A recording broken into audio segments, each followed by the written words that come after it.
লাল শাড়িতে প্রেয়সী পর্ব সংখ্যা 1। লেখনীতে ফাতিয়া ফারিমা। লাল শাড়ি পরে আয়নার সামনে দাঁড়ালো রিদিতা। রুমে হালকা আলোয় তার হাত ভর্তি কাচের চুড়ি এক অপার্থিব ঝিলিক ছড়িয়ে পড়ছে চারপাশে। শাড়ির আঁচলটা খানিকটা তুলে গুজে নিয়েছে কোমরে, তাতেই তার ফর্সা উদর উন্মুক্ত হয়েছে আয়নার সামনে। আয়নার দিকে এক ঝলক তাকিয়ে হঠাৎ যেন নিজেই নিজেকে চিনতে পারল না সে। আজ যেন একটু বেশি সুন্দর লাগছে নিজেকে। হাতের ফোনটা তুলে মুখের অর্ধেকটা চুলে লুকিয়ে ফোন নিয়ে ছবি তুলল।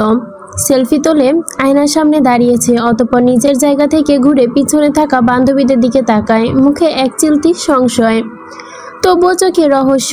এক মুহূর্ত দ্বিধার পর ছবিটা ফরওয়ার্ড করে দেয় অচেনা একটি নাম্বারে। বর্তমানের সাথে জুড়ে দেয় একটি শব্দ, জানো আই মিস ইউ। 7 সাগর আর 13 নদী পার হয়ে আপনি আসতেন যদি, এই দুটো লাইন লেখা মাত্রই ধপ করে ফোনটা ছুঁড়ে ফেলে দেয় বিছানার একপাশে। হাত কাঁপছে, কপাল ঘেমে উঠেছে, ঠোঁট দুটো তীর বেগে কাঁপছে। কোনোভাবেই নিজেকে সামলে হাঁটু জড়িয়ে ধপ করে কাউচে বসে পড়ে রিদিতা রায়ান, ঢাকা বিশ্ববিদ্যালয় ফিজিক্স বিভাগে সদ্য ভর্তি হওয়া একজন ছাত্রী। সামনে ইনকোর্স পরীক্ষা। তার বন্ধুদের নিয়ে গ্রুপ স্টাডির পরিকল্পনা হয়েছিল বান্ধবী আহিয়ার বাসায়। কিন্তু পড়াশোনা যতটা না হলো তার চেয়ে বেশি হলো হাসি ঠাট্টা আর খেলাধুলা। এমন সময় তাদের খেলায় ডেয়ার অ্যান্ড ট্রুথ ঘুরে ঘুরে রিদিতার টান আসে। রিদির জন্য বেছে নেওয়া হয় এক চ্যালেঞ্জ, নিজের ক্রাশকে শাড়ি পরে সেলফি ফাটানো, সঙ্গে এক প্রেমময় বার্তা। সকলেই চাপে পড়ে লজ্জা লুকিয়ে শেষমেশ রিদি কাজটা করেই ফেলে। বান্ধবীরাও তো হেসে গড়াগড়ি খায়। আহিয়া বালিশে মুখ গুজে হাসছে, নীলা ভিডিও করতে ব্যস্ত। কিন্তু রিদিতা মন ভারী হয়ে আসে, কারণ তার জানা তো বার্তাটা কাকে পাঠিয়েছে। তার ক্রাশ কোনো সাধারণ কেউ নয়, সে একজন প্রভাবশালী স্বরাষ্ট্রমন্ত্রীর ছেলে, ছাত্র সংগঠনের কেন্দ্রীয় সভাপতি। গুঞ্জন উঠেছে খুব শীঘ্রই সে স্বরাষ্ট্রমন্ত্রী পদ পাবে। রাজনীতিতে রিদির কাছে পছন্দ ছিল না, কিন্তু আহাদ রাজামিরকে প্রথম দিন ক্যাম্পাসে দেখেই যেন কোথায় হারিয়ে গিয়েছিল সে। তাই রিভার্স আচরণ, চোখের তীব্র আত্মবিশ্বাস আর চলার ভঙ্গিমা সব মিলিয়ে আহাদের মধ্যে ছিল এক ধরনের নিঃশব্দ সংকোচ, প্রবল আকর্ষণ। শব্দ নয়, দৃষ্টি দিয়েই সে সব বলে, আর সেই দৃষ্টির ভেতরে রিদি ডুবে গিয়েছিল নিঃশব্দে। বন্ধুরা জানে না এই বিষয়টা, জানে না রিদির ভালো লাগার মানুষটা কতটা প্রভাবশালী, তাই তারা হেসে উড়িয়ে দেয় সব কিছু। কিন্তু রিদি তা জানে এই খেলার পরিমাণ একটা খেলার ছেড়ে শেষ হতে পারে না। চট্টগ্রাম শহরের প্রাণকেন্দ্র এক রাজনৈতিক কার্যালয়, বড় কনফারেন্স টেবিলে ঘিরে বসে আছে অনেক দলের কেন্দ্রীয় নেতারা। আলোচনার বিষয় গুরুত্বপূর্ণ সম্পাদিত ক্যাম্পাস আন্দোলন, জেলা কমিটি পুনর্গঠন। প্রেস আসা এই তরুণ নেতা এবং কেন্দ্রীয় সভাপতির দায়িত্বে। তার চোখের কোণে একটা শহরের রাজপথ, জনগণের নিরাপত্তা, সংগঠনের শৃঙ্খলতা, কঠিন ছায়া। তবে হঠাৎ টুং একটা মৃদু শব্দে কেঁপে ওঠে তার মোবাইল। আলোচনায় ডুবে থাকা আহাদ রাজার বুড়ো সামান্য কুঁচকে যায়। বিরক্তি লুকিয়ে রেখে সে ফোনটা উপেক্ষা করতে চায়, কিন্তু কয়েক সেকেন্ডের ব্যবধানে টুংটাং আরও দুটি বার্তা চলে আসে।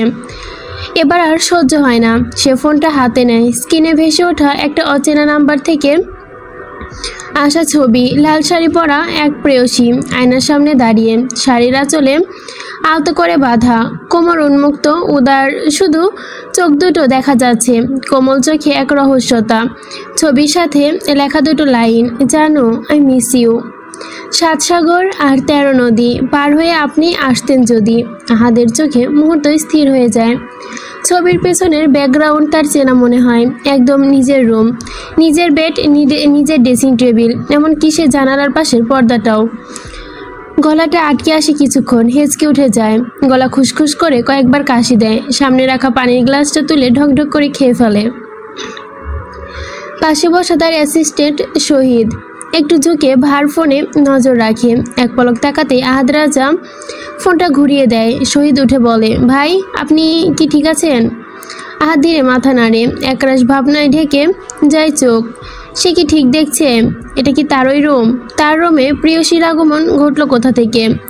সে কিছু একটা ভেবে পকেট থেকে একটা কার্ড বের করে ফোন নাম্বারটি লিখে শহীদের দিকে বাড়িয়ে দেয়। কণ্ঠে ঠান্ডা অথচ তীক্ষ্ণ দৃষ্টি। এই নাম্বারটার সব ডিটেলস বের কর। কার নাম, কোথায় থেকে, এখন কোথায় আছে, সব চাই আমার। Everything, immediately, at first at possible, quick. Shahin দ্রুত মাথা নেড়ে বেরিয়ে যায়। আহাদ রাজা আবার আলোচনায় ফিরলেও তার সম্পূর্ণভাবে সেখানে মন নেই। যেন কোথাও একটা ঘূর্ণিপাকের মতো আটকে গেছে তার সত্তা। কেমন এক গা ছমছমে অনুভূতি কাজ করছে তার মাঝে। এই মেয়েটা কে? সে কি তার রুমে দাঁড়িয়ে ছবি তুলেছে? আর কেনই এমন মেসেজ পাঠালো? হৃদিতা সবে ফোন ছুড়ে দিয়েছিল বিছানায়। মুখে কোনো শব্দ নেই, কিন্তু শরীরটা যেন কাঁপছে ভেতরে ভেতরে। অদ্ভুত এক ভয়, লজ্জা আর উত্তেজনা একসাথে কাজ করছে তার। আর তার এই অবস্থা দেখে বান্ধবীরা তো হেসেই শেষ। এ ঘর যেন একরকম কলরবে ভরে উঠেছে। হৃদিতকে আমি বিশ্বাস করাতে পারছি না। নীলাম বালিশে মুখ গুজে গড়াগড়ি খায়। তুই আসলে ছবি পাঠিয়ে দিলি, তাও পেট উন্মুক্ত করে। অনিকা তো হাসতে হাসতে খাট থেকে গড়িয়ে পড়বে বলে। ক্রাশ তো আজ ক্রাশ খাবেই তোকে দেখে। রক্তে ম্লান হবে তার হৃদয়। হৃদিতার মুখে তেমন কিছুই আসছে না। ধীরে ধীরে বলে ওঠে, চোখে হালকা রাগ, গালে উত্তেজনা, লজ্জা, লালচে ভাব তীব্র অনুতাপে মিশ্রিত। শাড়ির আঁচল খুলতে খুলতে বলে, তোদের পাল্লায় পড়ে জানি না কোনদিন আমার গর্দান যাবে। আমি আর এক মুহূর্ত এখানে থাকবো না। শাড়ির আঁচলটা ছুড়ে দেয় চেয়ারের পিঠে। সে নিজের ব্যাগ গুছাতে শুরু করে। আহিয়া ভুরু কুচকে বলে, আরে আজকেই তো প্রথম এলি আমাদের বাসায়, এখনই চলে যাবি? খাবারটা অন্তত খেয়ে যা। নীরা তাড়াহুড়ো করে বলে, আরে আমরা এখন ইনকোর্সের হাফ নোট শেষ হয়নি, বস না প্লিজ, আর একটু থাক না রিদি। কিন্তু রিদিতা ব্যাগের চেন টেনে গম্ভীর গলায় বলে, তোদের যা খুশি কর, আমি গেলাম। দেরি হলে আবার বুবু শুরু করে দিবে হরতাল। অনিকাও ব্যাগ হাতে নিয়ে উঠে আসে। আমরাও যাব, সন্ধ্যা হয়ে গেছে, আব্বু বাসায় ঢুকতে দিবে না একদম। এত প্যারা। তাদের গুজগাছ শুরু হলো। হালকা অস্থিরতায় ছায়া গড়িয়ে পড়ে ঘরে। একই সময় চট্টগ্রামের রাজনৈতিক অফিসে ঘড়ির কাঁটা আধা ঘন্টা ঘুরছে। কনফারেন্স রুমের দরজা ধীরে করে খুলে গেল। ভেতরে এলো শাহিন। চোখে মুখে তীব্র তাগিদ আর উত্তেজনার ছাপ। আহাদের পাশে এসে দাঁড়ায়। ভাই, সব ডিটেলস আমার হাতে। আহাদ একটু গম্ভীর হয়ে বলে, তাহলে দাঁড়িয়ে আমার চেহারা দেখছিস কেন? ফার্স্ট বল। শাহিন হাতে থাকা কাগজগুলো একে একে খুলে বলতে শুরু করলো। এই নাম্বারটা যার নামে রেজিস্টার করা, তার নাম ঈশানী রায়ান। জন্ম 1996, ভোলা জেলার বরিশাল অঞ্চলে। তবে এই মুহূর্তে লোকেশন দেখাচ্ছে। সে হঠাৎ থেমে গেল, কপালে ভাঁজ পড়ে। এক প্রকার চিৎকার করে বলে, ও আহাদ চোখ শুরু করে বলে, তবে কি কি বলছিস? অবস্থান কোথায়? শাহিন একটু মাথা নিচু করে ধীরে বলে, মীর হাউস। ভাই, আপনার বাসা। সঙ্গে সঙ্গে চেয়ার থেকে লাফিয়ে উঠে দাঁড়ায় সে। এক চিলতে বিস্ময়ের সাথে গলার সুর বদলে যায়। মানে আমি ভুল দেখিনি? ওই রুমটা তাহলে আমারই ছিল। ছবি তো তোলা হয়েছে আমার বেডরুমে। শাহিন একটু দ্বিধা নিয়ে বলে, ভাই আপনি কি মেয়েটাকে চিনেন? না মানে উনি তো আপনার ঘরেই। চিনলে কি আর তোকে দিয়ে ডিটেলস বের করতাম? রাবিশ। সরি ভাই বলেই পিছু হাঁটে শাহিন। আহাদ রাজা গভীরভাবে কিছু একটা ভাবে। 2 আঙ্গুল দিয়ে কপাল ঘষতে থাকে। তারপর ধীরে করে বলে, শাহিন আমাদের এখনই ঢাকায় ফিরতে হবে, সব ব্যবস্থা কর দ্রুত, কুইক। ওকে ভাই। মাথা নেড়ে বের হয়ে যায় শাহিন। আহিয়াদের বিশাল বাড়ি। লোহার গেটটা পেরিয়ে এলো হৃদিতা। গেটটা এমনিতেই ভারী, রীতিমতো শব্দ করে। বন্ধ হয়ে গেল পিছনে। তবে তার কানে যেন কিছুই পৌঁছালো না। কান নয়, এমন কাজ করেছে কেবল হৃদয়, আর যেটা যেন তার বুক ভেঙে বাইরে চলে আসছে। এই মনে হচ্ছে ধুক ধুক ধুক ধুক পুক ধুক। তীব্র অনিয়ন্ত্রণ স্পন্দনে কাঁপছে বুক। রাস্তার কিনারায় দাঁড়িয়ে পাশে যেন কিছুই দেখতে পাচ্ছে না সে। হাতে ব্যাগ ঢুকিয়ে কাপা কাপা আঙ্গুলে টেনে বের করে ফোনটা। স্ক্রিনে চোখ রাখে। সঙ্গে সঙ্গে গলা শুকিয়ে যায়। সেই নাম্বার। সেদিন কলেজের অফিস রুমে গিয়েছিল ছুটি চাইতে। তখন টেবিলের ওপর একটা কার্ড পায়। আহাদ রাজা মীর। সে আবেগে বসে নাম্বারটা কালেক্ট করেছিল, তবে ভাবেনি সেই নাম্বারে কখনো মেসেজ করবে। কৌতূহল চাপাতে না পেরে হোয়াটসঅ্যাপ খুঁজে দেখে মেসেজটি সেখানে সিন করেছে কিনা বোঝা যাচ্ছে না। তবুও এক ধরনের ভয় জমে ওঠে মনে। যদি সে পড়ে থাকে, যদি দেখে ফেলে, তাহলে তার রক্ষা নাই, নিশ্চয়ই এর জন্য শাস্তিও পেতে হবে। সে একটা ঢোক গিলে অধগলন করে বলে। রিদিতা বুঝতে পারে অতঃপর প্রান্তের লোকটির তার মতোই হয়তো লাস্ট সিন অফ করে রেখেছে, তাই নিশ্চিত হওয়া সম্ভব হচ্ছে না। সে গম্ভীর শ্বাস নেয়। এক মুহূর্ত আর দেরি না করে সেই মেসটা ডিলিট অফ এভরিওয়ান করে দেয়। 1 সেকেন্ড অপেক্ষা করে আবারও পুরো নাম্বারটা কালেক্ট থেকে মুছে দেয়। ফোনটা বুকের মধ্যে চেপে ধরে, চোখ বন্ধ করে ফেলে, যেন বুকের ওপর চাপ দিয়ে একটু প্রশান্তি নিতে পারে। একটা দীর্ঘ নীরব নিঃশ্বাস বেরিয়ে আসে ঠোঁটের ফাঁক দিয়ে। ধীরে ধীরে ঘাড় ঘুরিয়ে একবার এদিক একবার ওদিক তাকায়। সেখানে দাঁড়িয়েছিল আহিয়াদের বিশাল বাড়ি। বাড়িটা যেন কোনো এক সাধারণ বাড়ি নয়, 4-5টা উঁচু দেওয়ালে ঘেরা, ওপর দিয়ে পেঁচানো কাঁটাতার, যেন নিরাপত্তার মোড়কে লুকিয়ে রাখা হয়েছে গোপন কোনো ইতিহাস। 3 তলা অফ হোয়াইট রঙের দালান, সামনে কোনো কিছু না থাকলেও কালো রঙের র্যাম্পে ঘেরা বিশাল গ্যারেজ। সেখানে 4-5টা সাদা কালো গাড়ি সারি হয়ে দাঁড়িয়ে আছে। সামনে সুইমিং পুল আর ছাদের ধারে জাতীয় পতাকা। বাগানে সাজানো বিদেশি গাছগাছালি সারি হয়ে রয়েছে, এক ঝুঁকি অভিজাত্যের আভা মিলিয়ে দিচ্ছে। সবচেয়ে চোখে পড়ে গেটের পাশেই সাদা পাথরের ফলকটি, যেখানে চকচক করে রূপালী অক্ষরে লেখা মীর হাউস। শ্বেত পাথরের ওপর রোদ পড়ে যেন ঝলমল করছে নামটা। রিদিতা এক মুহূর্তের জন্য মনে হলো যেন এটা কোনো মন্ত্রীর বাড়ি, যেখানে ঢুকতে গেলে পরিচয়, প্রমাণ কিংবা অনুমতি চাই। তার হঠাৎই গলা শুকিয়ে আসে। এদিকে অনিকা তার থেকে কয়েক কদম দূরে এগিয়ে গিয়েছে। হঠাৎ ঘুরে তাকিয়ে বলে, কিরে, দাঁড়িয়ে পড়লি কেন? রিদিতা চমকে তাকায়, একটু হেসে মাথা নেড়ে বলে, কিচ্ছু না, আমি কিন্তু চললাম, দেরি হলে আব্বু বাসায় ঢুকতে দিবে না, তুই কিন্তু সাবধানে যাস। এই বলে অনিকা রিকশায় উঠে পড়ে। রিদিতা হাত তুলে নীরব বিদায় জানায়। পরে সে পাশের রাস্তার দিকে এগিয়ে বুকের ভেতর চাপা কম্পন। একটা হলুদ রঙের রিকশা দেখতে পেল। সে ডাকে, মিরপুর 11। রিকশাওয়ালা মাথা নাড়িয়ে রিকশা থামায়। রিদিতা উঠে বসে। হাত ভর্তি কাচের চুড়ি সামান্য বেজে ওঠে, সোনার পাতার মতো ঝংকার তোলে। তাড়াহুড়ো করে চুড়ি খুলে রেখে আসতে ভুলে গেছে। সূর্যটা তখন হেলে পড়েছে পশ্চিম আকাশে। আকাশের রং তখন কোমল লালচে ছোঁয়া, ঠিক যেন তার আজকে পরা শাড়ির মতোই রঙিন, তবে ভেতরটা একদম গম্ভীর। অন্যদিকে আহাদ রাজা একা বসে থাকে কিছুক্ষণ, ফোনটা আবার হাতে নেয়। সে আগন্তুক নাম্বারে ঢুকে, দিস মেসেজ ওয়াজ ডিলেটেড, কিন্তু ছবিটা সেভ হয়ে গেছে। অটো হোয়াটসঅ্যাপে তো সেটা আবার ভেসে ওঠে ফোনের স্ক্রিনে। লাল শাড়িতে উন্মুক্ত উদর, রহস্যময় চোখ। আয়নার পাশে দাঁড়িয়ে ছবি তুলেছে এক প্রেয়সী। আহাদ রাজা এক দৃষ্টিতে তাকিয়ে থাকে ছবিটার দিকে, অতঃপর ঠোঁট কামড়ে ধরে এক তীক্ষ্ণ ব্যঙ্গ হাসি দিয়ে থেমে থেমে বলে, আই সোয়ার জানো। তার চোখে আগুন আর ঠোঁটের খেলায়। আপনাকে যদি সামনাসামনি পাই কি হবে আমি নিজেও জানি না। আমার 29 বছরের জীবনে এমন ঘটনা প্রথম ঘটল, তাও আবার সেই কারিগর আপনি নিজে। তার চোখের দৃষ্টি কেমন যেন অদ্ভুত এক ছায়া হয়ে গেল। রেডি থাকেন মিস জানু, সেই অনাকাঙ্ক্ষিত দিনগুলোর জন্য।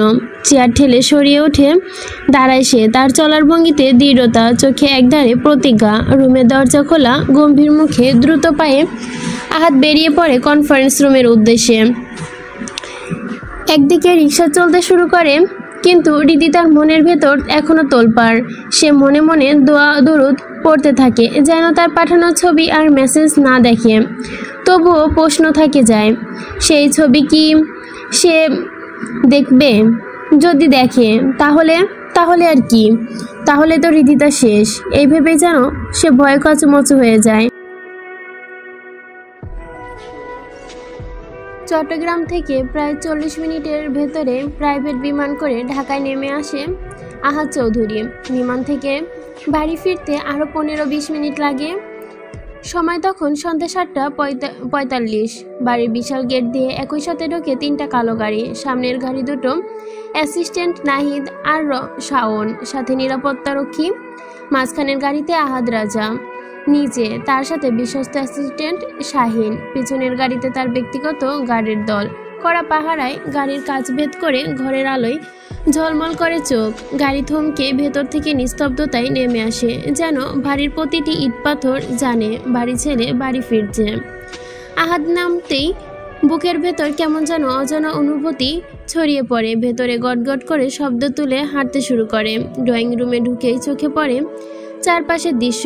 কোনায় চেয়ারে, চোখে চশমা, মনোযোগ দিয়ে বসে আছেন তার মা আফরোজা শেখ। গম্ভীর মুখ, তবু চোখ মুখে এক অদৃশ্য মায়া। আরেক কোণে ছোট চাচির মেয়ে পড়ছে 9 বছরের আবিদা। আহাদ তাকে চাচি আম্মু বলে ডাকে। আবিদা খাতায় লিখছে, আর তার মিষ্টি গলায় জবাব শুনে বোঝা যায় পড়ার চাপ তাকে খুবই স্পর্শ করেছে।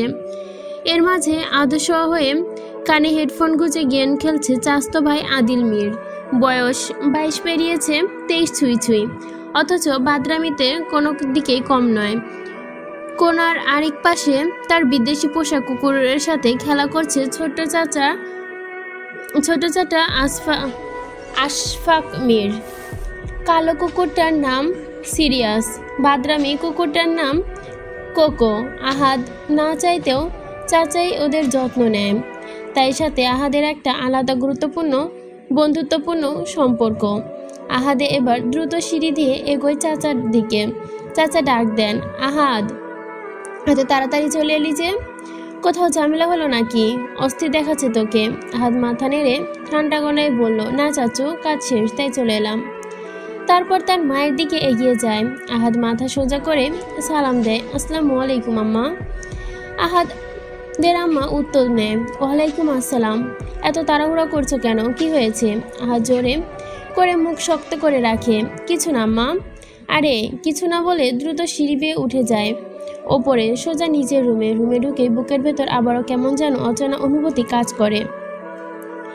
এবার চোখ বুলায় চারপাশে, সবকিছু যে স্বাভাবিক। তার দৃষ্টি চমকা আটকে যায় চেয়ারের ওপর ফেলা লাল শাড়িতে। মুহূর্তে বুক ধক করে ওঠে। এটা তো সেই শাড়ি যেটা পরে তার প্রেয়সী তাকে ছবি পাঠিয়েছিল।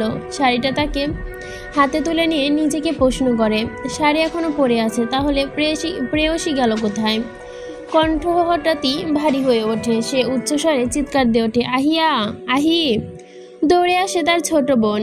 বিস্ময় চোখে তাকায়, ভাইয়া কি হয়েছে, এভাবে চেঁচাচ্ছ কেন? আহাদ দাঁত কিরমির করে প্রশ্ন করে, আমার রুমে কে এসেছিল? আহিয়া দৃষ্টি এক মুহূর্তেই লাল শাড়িতে আটকে যায়। মনে মনে শ্বাস নিয়ে ঠোঁট কামড়ে ভাবে, আল্লাহ রে রিদি, তুই এটা কি করলি? শাড়িটা ভাইয়ার রুমে রেখে চলে গেলি?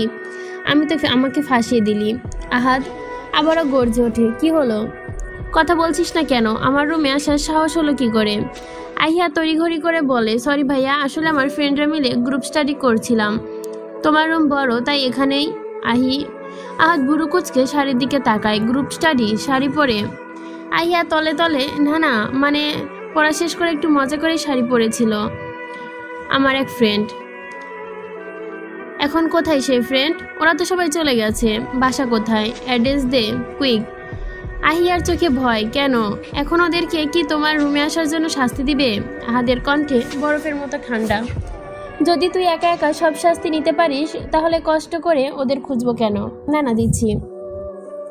আহিয়া কেঁপে ওঠে। তার হাত কাঁপতে কাঁপতে একটা কাগজে ঠিকানা লেখে, তারপর শাড়িটার হাতে তুলে নেয়। আর আহাদ হুঙ্কার দেয়, তোকে শাড়ি নিতে বলেছি, এখানে ছিল সেখানেই থাক। তুই এটা নিচ্ছিস কেন? এটা ধরবি না তুই। আহিয়া থমকে গেল। কেন? থাপড়াইতে চেহারা নকশা পাল্টাই দিব, যা বলছি তাই কর। আহিয়া শাড়িটা আবার আগের জায়গায় রেখে দৌড়ে বেরিয়ে যায়। আহাদ কিছুক্ষণ দাঁড়িয়ে থাকে, তারপর ধীরে শাড়িটা তুলে মুখের কাছে আনে। নতুন কাপড়ের গন্ধের সাথে মিশে আছে এক অদ্ভুত মেয়েলি সুবাস, যেন কোথাও থেকে এসে স্নায়ুতে আগুন ধরিয়ে দিল। এক মুহূর্ত নিঃশব্দে দাঁড়িয়ে থেকে শাড়িটা ছুঁড়ে মারে বিছানায়। অতঃপর ভেবে কি যেন মনে হলো, গটগট করে ঢুকেছিল সেভাবে গটগট করে বাড়ি থেকে বেরিয়ে এলো। আহাদ রাজাকে বাড়ি থেকে বের হতে দেখে সঙ্গে সঙ্গে শাহিন, নাদিম, শাওন দৌড়ে আসে। নাদিম আগে এসেই বলল, ভাই কি হলো, কোনো সমস্যা? আপনাকে সিরিয়াস লাগছে। আহাদ রেগে হেসে বলে, আমি সিরিয়াস, তাই আমাকে সিরিয়াসও লাগে। শাওনের দিকে তাকিয়ে বলল, গাড়ি রেডি কর, এখন এক জায়গায় যেতে হবে, কুইক। নাদিম আর শাওন মাথা নেড়ে দ্রুত ব্যবস্থা করতে এগিয়ে গেল। শাহিন একটু দ্বিধায় পড়ে, অতঃপর জিজ্ঞেস করলো, ভাই মেয়েটাকে কি পেয়েছেন? আহাদের চোখে আগুন। পেলে কি আর এখন খুঁজতে বেরোতাম? রাবিশ। শাহিন কণ্ঠে একটু শীতলতা ধরে রেখে মাথা ঝাঁকালো, সরি ভাই। এরপর 3টা গাড়ি একসাথে রাতের শহরে ছুটতে শুরু করলো। নীলা আহাদ আগে থেকে চেনে। নীলা তার বাবার বন্ধুর মেয়ে, ছোটবেলা থেকে আহিয়ার সাথে পড়ে, তাই তার খোঁজ নেওয়ার প্রয়োজন হয়নি। কিন্তু বাকি 2টার খোঁজ নিয়ে জানা যায় সে যে মেয়েটাকে খুঁজছে সে মিরপুর 11-তে থাকে। রাস্তার ওপর গাড়ি থেকে জরুরি অ্যালার্ম বাজে, লাইট ঝলমল করছে। গাড়িগুলো রাতের শহরে আলো কেটে ছুটে চলেছে, যেন কোনো গোপন উদ্দেশ্য উদ্ঘাটন করতে যাচ্ছে। মিরপুর 11-তে পৌঁছে 3টা গাড়ি থামে 11তলা ভবনের সামনে। আহাদের অচেনা প্রেয়সী এই ভবনের 6ষ্ঠ তলায় থাকে। তখন সময় প্রায় 9:15। লিফট ধরে তারা 6 তলায় ওঠে। কয়েকবার কল বেজে চাপানো হয় শাওনের দ্বার, তবুও দরজা খোলা হলো না। এমন সময় ভেতর থেকে বেরিয়ে এলো মেয়েলি কণ্ঠ, কারা আপনারা, এখানে কি চাই? নাহিদ ধৈর্য ধরে বলে, দরজাটা খুলুন, তারপর বলছি। মেয়েটা এবার সুন্দর চোখে বলে, দেখুন আমি আপনাদের চিনি না, বাসায় তেমন কেউ নাই, আপনারা কাকে চাই? আহাদ ধৈর্য এবার টানাপড়ের শেষ সীমায়। একটু বিরক্ত হয়ে দেওয়ালের কাছে হেলান দিয়ে দাঁড়ায়। চোখের কালো চশমা অবচেতনভাবে ফোনে হাত তুলে আবারও সেই ছবি দেখলো। শাওন এবার পরিচয় দিল। ঠিক তখনই দরজা টিক করে খুলে গেল। দরজা খুলতেই দেখা গেল বেগুনি 3 পিস পরা এক মেয়ে দাঁড়িয়ে আছে, গায়ের রং উজ্জ্বল শ্যামলা বর্ণ। শাইন এগিয়ে গিয়ে বলে, আমরা ঈশানী রায়কে খুঁজছি। মেয়েটা ভয় পেয়ে মাথা নাড়ে, জি আমি ঈশানী রায়ান। হাত ফট করে চোখের কালো চশমা খুলে তাকায়, একবার ভালোভাবে মেয়েটাকে পরখ করে, চোখে চোখ মিলতেই দেখে। পরে শাহিনের মাথা নেড়ে বোঝায়, না এটা সে মেয়ে না। শাহিন বুঝে গেল আহাদের ইঙ্গিত। সে আবার ঈশানীর দিকে ফিরে বলল, দেখুন মিস ঈশানী। ঈশানী কিছুটা ভয়ে উত্তরে বলল, মিস না মিসেস, আমি বিবাহিত, আর আমার একটা মেয়ে আছে 8 বছরের। আহাদ চোখ বড় করে তাকায়, হোয়াট? শাহিন পরিস্থিতি সামলাতে এগিয়ে বলে, দেখুন ঈশানী, আপনি আজকে সারাদিন কোথায় গেছেন সেটা ডিটেলস চাই। ঈশানী একটু ভয় পেয়ে কাঁপতে কাঁপতে বলে, আসলে আমি তো কোথাও যাইনি, শুধু মেয়েকে স্কুলে নিতে গিয়েছিলাম, আসার পথে হাসপাতালে গিয়েছিলাম, আর আমার ননদ অসুস্থ তাই তাকে দেখতে গিয়েছিলাম, তারপর বাসায় ফিরেছি। শাহিন বলল, কিন্তু আপনার ফোনে তথ্য তো অন্য কথা বলছে। ঈশানী ভেবে বলল, ও আসলে আজকে আমি ফোন আমার ছোট্ট বোনকে দিয়েছিলাম, ওর ফোনটা নষ্ট হয়ে গেছে, সার্ভিসিংয়ে দিয়েছে, ওর ভার্সিটি আছে, তাই আজকের জন্য ওকে দিয়েছিলাম। আহাদ এগিয়ে এসে দাঁত চেপে রাগ নিয়ন্ত্রণ করে বলল, হোয়াট ইজ ইয়োর সিস্টার? আসলে ও সন্ধ্যায় পর হাসপাতালে গেছে আমার ননদকে দেখতে। কোন হাসপাতাল? ইবনে সিনা। কেন, কি হয়েছে? কি করেছে রিদি? আহাদ এক মুহূর্তের জন্য হেসে ফিসফিস করলো, রিদি? শাহিন পরিস্থিতি সামলাতে বলে, নাথিং, জাস্ট একটা মিস্টেক হয়েছে, আমরা আসি। কোনো প্রশ্ন না করে তারা দ্রুত সেখান থেকে বেরিয়ে আসে। ঈশানী একটু অবাক হয় তাদের এমন আচরণে। পরপর 3টা কালো গাড়ি এসে ব্রেক কষল ইবনে সিনা হাসপাতালের সামনে। হেডলাইটের আলো যেন পুরো গেটকে অচেনা করে তুলল। গাড়ি থেকে প্রথমে নেমে এলো আহাদ রাজা। পা মাটিতে রাখতে তার চোখে চারদিকে ঘুরল। এত মানুষের ভিড়, ডাক্তারের সাদা কোট, রোগীদের স্বজনের অস্থিরতার দৌড়ঝাঁপ, স্ট্রেচে ছুটে চলা নার্স। এক বিশাল ভিড়ে সে কিভাবে খুঁজে বের করবে তার অচেনা প্রেয়সীকে? কপালে দুপাশে আঙুল চেপে ধরে মাথা ঝাঁকালো আহাদ। তারপর সোজা গার্ডদের দিকে তাকিয়ে হাত নেড়ে দিল। এক নিমেষেই তার লোকগুলো পুরো হাসপাতালের ভেতর ছড়িয়ে পড়ল। প্রত্যেকটা রিসিপশনে গিয়ে প্রশ্ন করলো একটাই, রিদি নামের কোনো রোগী বা ভিজিটর আছেন? কিন্তু উত্তর মেলেনি। সবাই মাথা নেড়ে না বলেছে। কিছুক্ষণ পর বুঝলো এভাবে খুঁজলে পাওয়া সম্ভব না। হতাশ হয়ে গাড়ির বনেটে হেলান দিল আহাদ রাজা। হতাশ হয়ে গাড়ির বনেটে হেলান দিল আহাদ রাজা। তার মাথা ভারী হয়ে আসছে, চোখ বন্ধ করে গুনগুন করছে, বন্ধু বতিত দে না, আমি খুঁজি তোমারে, তুমি কোথায় আছো, দেখা যাও আমারে। কিন্তু তখন তার পাশ ঘেঁষে একটা ম্যানুয়ালি হুইল চেয়ারে করে দাঁড়ানো এক অন্ধ ভিক্ষুক, হাতে মাইক, ভিক্ষার সুরে গান গাইছে, আল্লাহর নামে একটু দান করেন, আমি অন্ধ মানুষ, অসহায় মানুষ, ঠিকমতো খাইতে পারি না, দয়া কইরা দান করেন। ভিক্ষুকের কণ্ঠে যেন ঝাঁঝালো বিদ্যুতের মধ্যে আঘাত করলো আহাদের মাথায়। একটা বুদ্ধি খেলে গেল তার মাথায়। শাহিন। আহাদের মতোই ডাকলো সে আদেশ করে। সাথে সাথে তার লোকগুলো ছুটে এলো। কিছুক্ষণের মধ্যে 335টা মাইক নিয়ে হাজির হলো। হাসপাতালের প্রতিটি কোণে মাইক বসানো হলো। তারপর এক ঝড়ের মতো ভেসে এলো আহাদের কণ্ঠ, হ্যালো মিস জানু উর্ফে রিদি, আপনি যেখানেই থাকুন না কেন অতি দ্রুত হাসপাতালের মূল গেটের কাছে চলে আসুন, কুইক। পুরো হাসপাতাল থমকে গেল। নার্স, ডাক্তার, রোগী সবাই হা করে শুনছে। মানুষের চলাচল বন্ধ হয়ে গেল এক মুহূর্তে। কৌতূহলী চোখে অনেক জড় মূল গেটের সামনে। আবারও গর্জে উঠল সেই কণ্ঠ, রিদি, আই নো আপনি শুনতে পাচ্ছেন, 2 মিনিটের মধ্যে আপনি যদি না আসেন তাহলে পুরো হাসপাতাল উড়িয়ে দিব, তাই যত দ্রুত পারেন আমার সামনে আসুন, কুইক। চারদিকে গুঞ্জন উঠল, মানুষের ভিড় জমলো আহাদের চারপাশে। অনেকে ফিসফিস করতে লাগলো, কে এই রিদি, আসলে কি হচ্ছে? এর মধ্যে 3 জন মেয়ে এগিয়ে এলো সামনে। প্রত্যেকেই জানালো, আমার নাম রিদি। আহাদ একে একে 3 জনের দিকে তাকালো, তাদের চোখে চোখ রাখলো, পরখ করলো গভীরভাবে, কিন্তু না, এদের ভেতর কেউ সেই অপরিচিত অচেনা প্রেয়সী নয়। শাহিন এগিয়ে এসে বলল, ভাই, পুরো হাসপাতালে এই 3 জন ছাড়া আর কেউ রিদি নামে নেই। আহাদের চোখে আগুন জ্বলে উঠল।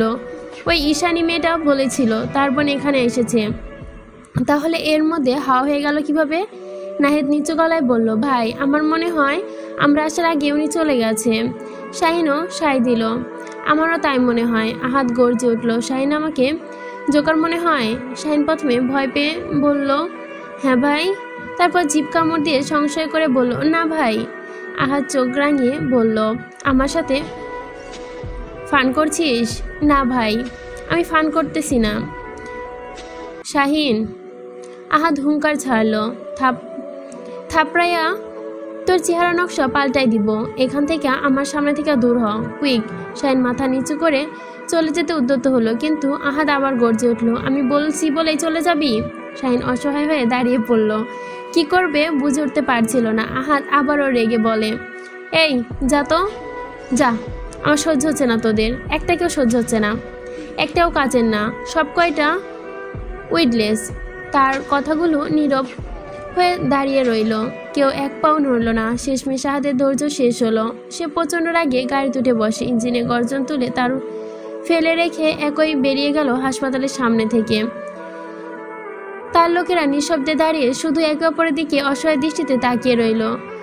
কারো কণ্ঠে কোনো শব্দ নেই, শুধু প্রশ্নটা ভেসে বেড়াতে থাকলো সবার মধ্যে, রিদি কোথায় গেল? এখানেই না ছিল? হাতির ঝিলের লেকের পাড়ে রাত তখন প্রায় 11টা। পানি নিস্তব্ধ, শুধু মাঝে মাঝে দূরের বাতাসে দুলছে পানকৌড়ির ডাক। আহাদ রাজা শুয়ে আছে নিচের কালো গাড়ির বনেটে, এক হাতে সিগারেটের ধোঁয়া উঠছে, অন্য হাতে অ্যালকোহলের বোতল। এটা তার পুরনো অভ্যাস। যখন ভেতরটা খুব ভারী লাগে, তখন কোনো উত্তর খুঁজে না পায়, অথবা যখন একান্ত সময় কাটানো দরকার মনে হয়, তখন এখানে এসে গাড়ির বনেটে শুয়ে আকাশের দিকে তাকিয়ে থাকে। কখনো কালো ধোঁয়া ছাড়ে, কখনো ছোট ছোট চুমুক দেয় বোতল থেকে। তবে আজকের রাতটা অন্যরকম। আজ সে সীমা ছাড়িয়ে ফেলেছে। যতটা কখনো খায়নি, আজ তার থেকেও অনেক বেশি ড্রিঙ্কস করেছে। কারণ একটাই, রিদিকে খুঁজে না পাওয়া। নিজেকে পরাজিত মনে হচ্ছে তার। যে মেয়েটাকে কখনো সরাসরি দেখেনি, যাকে স্পর্শ করেনি, যার কণ্ঠ শোনেনি, শুধু এক ঝলক পরিচয়ের ওপর দাঁড়িয়ে আছে সবকিছু। তার জন্য ভেতরটা কেন এমন ছটফট করছে। এক চুমুক দিল বোতল থেকে, তারপর চোখ তুলে আকাশের এক ঝলক উজ্জ্বল তারা জ্বলছে, যেন তারার দিকে আঙ্গুল তুলল আহাদ রাজা। অতঃপর আধো মাতাল কণ্ঠে গুনগুন করে গেয়ে উঠল, পড়ছে কেন বিনা মেঘের বাজ, পদ্ম লেখা আমার তো নয় কাজ, চাইছি দিনে অল্প লেখা দেখা তোর, পাল্টে দিতে আমার গল্পের মোড়, কিছুতেই উপায় মেলে না। ও মন বোঝে না, বোঝে না, বোঝে না, ও মন বোঝে না, বোঝে না। কণ্ঠ ভাঙা, কিন্তু ভেতরের অদ্ভুত তীব্রতা, যেন সুর নয়, বুক ফেটে যাওয়া আর্তনাদ। রাত প্রায় 1:45, গাড়িতে ঘুরিয়ে বাড়ির গেটে ঢুকলো আহাদ রাজা। পুরো বাড়ি নিস্তব্ধ, সব লাইট নিভে গেছে, শুধু লাইব্রেরির কর্নারতে হলুদ আলো টিমটিম করছে। আহাদ বাড়ির ভেতর ঢুকেই সোজা গেল সেদিকে। সেখানে বসে থাকা তার বাবা আমজাদ মীর, ডেস্কে ভর্তি ফাইল, সেখানে চোখ পুরো চশমা, মন দিয়ে নথিগুলো পড়ছে। আহাদ কিছু না বলে ধপ করে সোফায় গা এলিয়ে বুক হয়ে শুয়ে পড়ল। ভারী নিঃশ্বাস ফেলল। আমজাদ মীর চোখ নামিয়ে তাকালো ছেলের দিকে, অতঃপর গলা খাকারি দিয়ে বললেন, আবার কার পিছু নিয়েছ? কোনো ঝামেলা নতুন নয় তো? আহাদ পাতলা মাতাল কণ্ঠে মুচকে এসে বলল, তোমার বৌমার পিছু। কিন্তু আল্লাহর বান্দি মাগুর মাছের মতো বারবার আমার হাত থেকে ফসকে যাইতাছে, ধরতেই পারতাছি না। আহমদ মীর চমকে উঠলেন। যে ছেলে রাজনীতি ছাড়া মুখ খোলে না, সে আজ নারীর কথা বলছে। তিনি চশমা নামিয়ে গম্ভীর চোখে তাকালেন ছেলের দিকে। ভবিষ্যৎ মন্ত্রী যদি সামান্য এক নারীর জন্য এইভাবে নেশায় বুঁদ হয়ে পড়ে থাকে, তাহলে দেশ সামলাবে কিভাবে? আহাদ হেসে ফেলল, মাথা নিচু করে আঙ্গুল নাড়ালো। এও সামান্য না, অসামান্য মারাত্মক। আমজাদ মীর দীর্ঘশ্বাস ফেললেন। তুমি নেশার ঘরে বলছো নাকি সত্যি বলছো? কোন নারীর আগমন ঘটেছে তোমার জীবনে? আহাদ আবার হাত উঁচু করে দৃঢ় কণ্ঠে বলল, 100%। এখানে লিখছে ভুল, হয়তো 100 হতো। 100% সত্যি। তাহলে এখন আমার কাছে কি চাও তুমি? আহাদের কণ্ঠ গভীর হলো। খুঁজে দাও তাকে। আমজাদ মীর চেয়ারে হেলান দিলেন। ঠিক আছে, কাল সকালবেলা নেশা কাটলে ডিটেলস দিও, লোক লাগিয়ে দেব নে। কিন্তু হঠাৎ উঠে দাঁড়ালো আহাদ, চোখে প্রচণ্ড আগুন। আঙ্গুল তুলে বাবার দিকে তাকিয়ে বলল, নোপ, কোনো দরকার নেই, আমি নিজেই খুঁজে বের করব আমার প্রেয়সীকে। বলে পাশের চেয়ার থেকে জ্যাকেটটা নিয়ে রওনা দিল সে। বলের পাশের চেয়ার থেকে জ্যাকেটটা তুলে নিয়ে চলতে শুরু করলো সিঁড়ির দিকে। আমজাদ মীর মৃদু হেসে পেছন থেকে বললেন, গুড নাইট। আহাদ হাঁটতে হাঁটতে পিছু ফিরে হাত নাড়ালো। Good night. অতঃপর সিঁড়ি বেয়ে ওপরে উঠে নিজের রুমে ঢুকলো। ধপ করে বিছানায় লুটিয়ে পড়ল। কিছুক্ষণের মধ্যে গভীর ঘুমে আচ্ছন্ন হয়ে গেল। হঠাৎ ফোনটা ভাইব্রেট করলো। টেবিলের ওপর রাখা ফোনটা কেঁপে আওয়াজ তুলল। ভুরু কুচকে যায় আহাদের। ঘুমন্ত হাত বাড়িয়ে ফোনটা বের করে চোখ না খুলে চাপ দিয়ে বন্ধ করে ফেলে। কিছুক্ষণ নিস্তব্ধতা, তারপর আবারও শুরু হলো ফোন ভাইব্রেশন। এবার রেগে গেল আহাদ, কপালে ভাঁজ ফেলে বলল, বালের মোবাইল, শান্তিতে ঘুমাইতেও দেয় না। রাগের মাথায় রিসিভ করে কানে তুলল। ওই পাশ থেকে ভেসে এলো শাহিনের কণ্ঠ, ভাই আর কত ঘুমাবেন? 12টা বাজতে গেছে। আহাদ আদৌ ঘুমে গলা টেনে বলল, সো হোয়াট, আজ 2টা পর্যন্ত ঘুমাবো, ডিস্টার্ব করবি না। না হলে কি করব জানিস তো। শাহিন চুপ হয়ে গেছে 1 সেকেন্ড, অতঃপর হালকা ব্যঙ্গ মিশিয়ে বলল, ভাই সময় 12টা না, আপনার 12টা বাজতে গেছে। আহাদ চোখ কুচকে বলে, মানে আপনার সে প্রেয়সী কলেজ টাইম শেষ হয়ে গেল বলে? এখন না গেলে আবার হাত ফসকাই যাবে। প্রেয়সী শব্দটা শুনতে আহাদের ঘুম ভেঙে গেল একদম। ফট করে চোখ বড় বড় করে তাকালো। পাশের টেবিলে রাখা ঘড়ির দিকে তাকালো। সময় প্রায় 12টার কাঁটা ছুঁই ছুঁই। দাঁত কিরমির করে উঠলো। আর তুই আমাকে এখন ফোন দিয়ে বলতেছিস এখন? আগে কেন কল দিসনি? ভাই সকাল 9টা থেকে কল করতেছি, আপনি বারবার কল কেটে দিচ্ছেন। আহাদ আর কিছু না বলে রাগে আবার ফোন কেটে দিল। তাড়াহুড়ো করে উঠে দাঁড়াতে গিয়ে ধপ করে একবার বিছানায় লুটিয়ে পড়ল। চোখ পড়ল নিজের শরীরে। সেই লাল শাড়িটা তার গায়ে পেঁচানো। মুহূর্তেই থমকে গেল। অত হালকা মুচকি হাসি দিল নিজের অজান্তেই। এভাবে শাড়িতে পেঁচিয়ে রাত কাটালাম, অদ্ভুত বটে, কিন্তু সময় তো আর থেমে নেই। সে তাড়াতাড়ি উঠে শাড়িটা গুছিয়ে রাখতে গেল আলমারিতে, কিন্তু শাড়ি লম্বা যেন অন্তহীন। কয়েকবার চেষ্টা করে ভাঁজ করতে পারল না। শেষমেশ বিরক্ত হয়ে সেটাকে একটা গোল বলের মতো গুটিয়ে আলমারিতে ঢুকিয়ে ঠুসে দিল। যা হোক, পরে সামলাবো। এরপর বাথরুমে ঢুকে গেল, শাওয়ার নিল। চুল ভিজে কপালে ঝুলছে, তবু আয়নায় একবার নিজের দিকে তাকিয়ে হেসে দিল। পকেটের ওয়ালেট গুজে গঞ্জন করে বলল, জানো এবার আপনারা যদি না পাই, থাপড়াই চেহারা নকশা পাল্টাই দিব। দ্রুত পায়ে বেরিয়ে গেল বাড়ি থেকে। ইঞ্জিন স্টার্টের গর্জে উঠল। চাকা ঘুরতেই ধুলো উড়ালো চারপাশ। ক্লাস শেষ করে ডিপার্টমেন্টের সামনে এসে টেবিলে বসে আড্ডা দিচ্ছিল 4 জন মেয়ে, আহিয়া, নীলা, অনিকা আর মিতু। ক্যাম্পাসের হাসাহাসি আড্ডায় ভেসে উঠেছে। হালকা বাতাস বইছে বটগাছের নিচে, কিন্তু হঠাৎ দূর থেকে এলো টায়ারের চিৎকার, চিৎ-উস। একসাথে থামলো কয়েকটা কালো গাড়ি। সবাই অবাক। পুরো ক্যাম্পাসে চোখ ঘুরে গেল সেদিকে। দেখা গেল কালো গাড়ির দরজা খুলে হুড়মুড় করে নামছে একদল মানুষ। সবার সামনে হাঁটছে একটা। নামটা হলো আহাদ। সে নাম শুনে রক্ত হিম হয়ে আসে। আহাদ রাজামির। তার পেছনে শাহিন, নাদিম, শাওন আর 4-5টা লম্বা চওড়া গার্ডের সারি। এই খবর মুহূর্তে আগুনের মতো ছড়িয়ে পড়ল পুরো ভার্সিটিতে। আহাদ রাজামির কলেজে এসেছে। ভিড় জমলো করিডোরে, বারান্দা, জানালায় সবাই তাকিয়ে আছে, মোবাইল বের করে ভিডিও করছে। তাদের আহাদের চক্ষু তীক্ষ্ণ, পা ফেলে যাচ্ছে সরাসরি টেবিলের দিকে। সেখানে বসেছিল আহিয়া। আহিয়া টেবিল থেকে নিচু চুপচাপ ঘুরে চলে যেতে চাইল, মুখ ভার, কারণ সে জানে না কেউ বুঝুক যে আহাদ তার ভাই। যতবার মানুষ জানে ততবারই ভয়ে দূরে সরে যায় তার কাছ থেকে। কিন্তু আহাদ চোখ এড়ানো সহজ না। গভীর গলায় ডাক দিল, ওই ওহি, কই যাস? এদিকে আয়। আহিয়া দাঁড়িয়ে গেল, চোখে বিরক্তির ছাপ। ধীরে ধীরে এগিয়ে এলো ভাইয়ের দিকে। তার পেছনে কৌতূহলী হয়ে নীলা, অনিকা আর মিতু। আহাদ 2 আঙ্গুল দিয়ে নাক ঘষল। এবার ভঙ্গি তার অভ্যাসের মতোই। কিরে, আমাকে দেখে পালায় যাচ্ছিলি কেন? কোথায় পালিয়ে যাচ্ছিলাম? আহাদ এবার চোখ ঘুরিয়ে আহিয়ার বান্ধবীর দিকে মুখে হালকা হাসি টেনে বলল, তোর বান্ধবীদের সাথে পরিচয় করাবি না? তোর ভাই এসেছে। আহিয়া অনিচ্ছুকভাবে বলল, নীলাকে তো চেনই। নীলা মুচকি হেসে হাত নাড়ল, হাই আহাদ ভাই। আহাদ তো চোখের ইশারায় জবাব দিল। তারপর তাকালো বাকিদের দিকে। আহিয়া বলল, এটা অনিকা আর ও মিতু। অনিকা আর মিতু ভদ্রতার খাতিরে সালাম দিল। আহাদ সালামের উত্তর নেওয়ার ভঙ্গি করলো, বরং ঠান্ডা কণ্ঠে প্রশ্ন ছুড়ে দিল, আরেকজন কই? আহিয়া অবাক হয়ে বলল, ও রিদি তো একটু আগে চলে গেছে। আহাদের চোখ লাল হয়ে উঠল, চেঁচিয়ে উঠল, চলে গেছে মানে? কই গেছে? পুরো ডিপার্টমেন্ট থমকে গেল। শত শত চোখের তাকিয়ে রইল এক দৃশ্যে। আহিয়ার গলা নামে শান্তভাবে বলল, ওর নাকি কিছু কাজ আছে, কোনো সার্ভিসিং দোকান থেকে ফোন নেবে, তারপর নাকি হসপিটালে যাবে, আরও কি বললো, তাই চলে গেছে। আহাদ হঠাৎ ঘুরে দাঁড়ালো শাহিনের দিকে, চোখ দৃষ্ট ভয়ঙ্কর। আবার হসপিটাল? শাহিনের বাচ্চা, আমি কি লাটিম? কাল থেকে শুধু লাটিমের মতো ঘোরাচ্ছি। আর তোরা সব কটা কি করছিলি? কলেজের সামনে ঘোড়ার ঘাস কাটছিলি? তার হুঙ্কার চারপাশে বাতাস ভারী হয়ে গেল। শাহিন হকচকিয়ে গেল। নাদিম আর শাওন 2 পা পিছিয়ে দাঁড়ালো।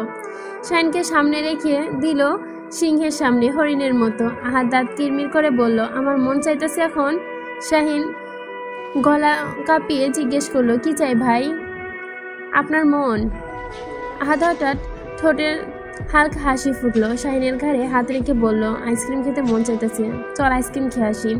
সবার মুখে বিস্ময়, চারপাশে চাপা হাসি ছড়িয়ে পড়ল। পেছন থেকে আহিয়া কণ্ঠ ভেসে আসলো, ভাইয়া আমাকেও নিয়ে যাও। আহাদ একটু ঘাড় বাঁকিয়ে বোনের দিকে তাকালো, তারপর দম্ভবার ভঙ্গিতে ঘোষণা দিল, চল সবাইকে খাওয়াবো। আহাদ রাজামিরের পক্ষ থেকে আজ সবার জন্যই ফ্রি ফ্রি ফ্রি।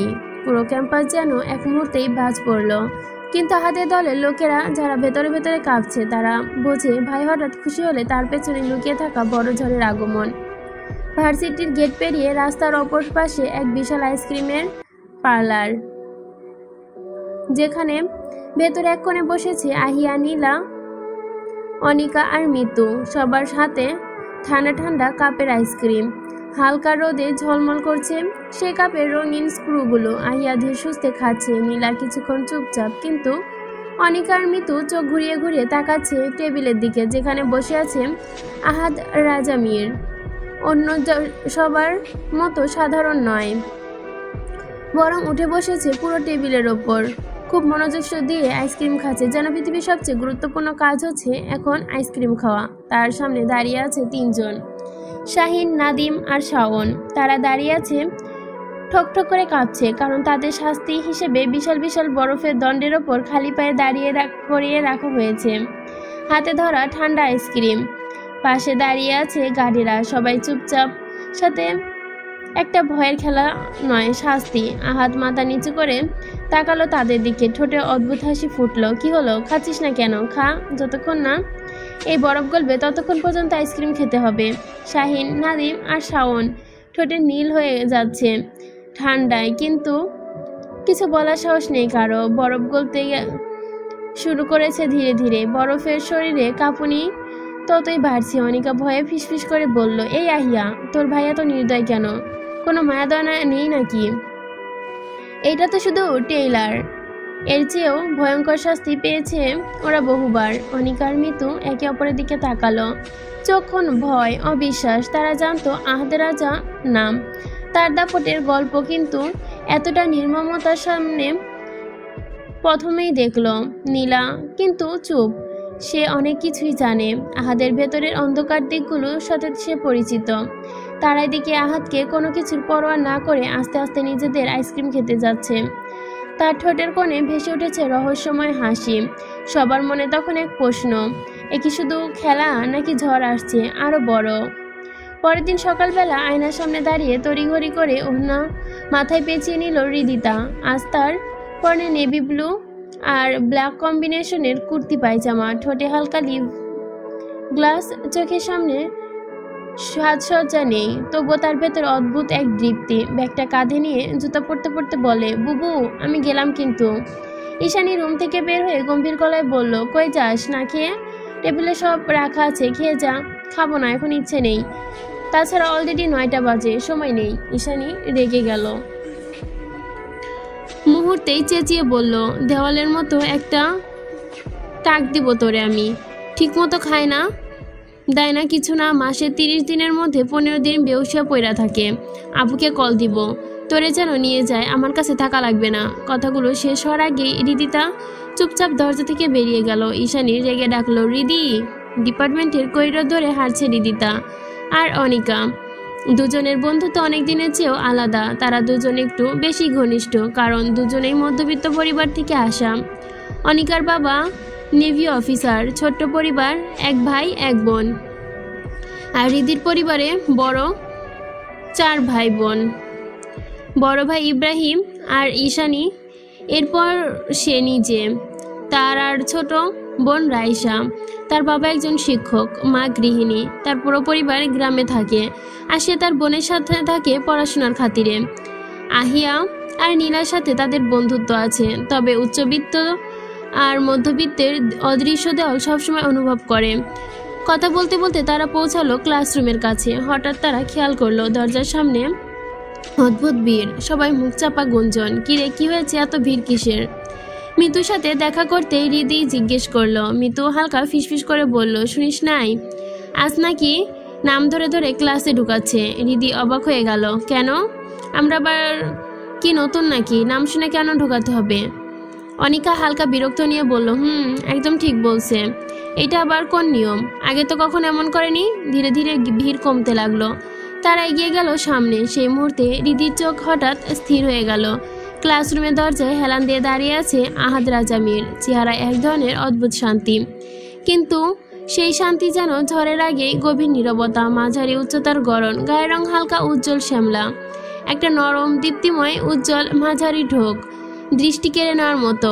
চোখ ঢাকা কালো চশমায়, চড়া ঠোঁট, মুখ ভর্তি খোঁচা খোঁচা দাড়ি, গাঢ় চওড়া ঘন ভুরু, ডান দিকে হালকা চাদরের মতো কাটা দাগ, যা তার রক্ষ ব্যক্তিত্ব আর রহস্যময়।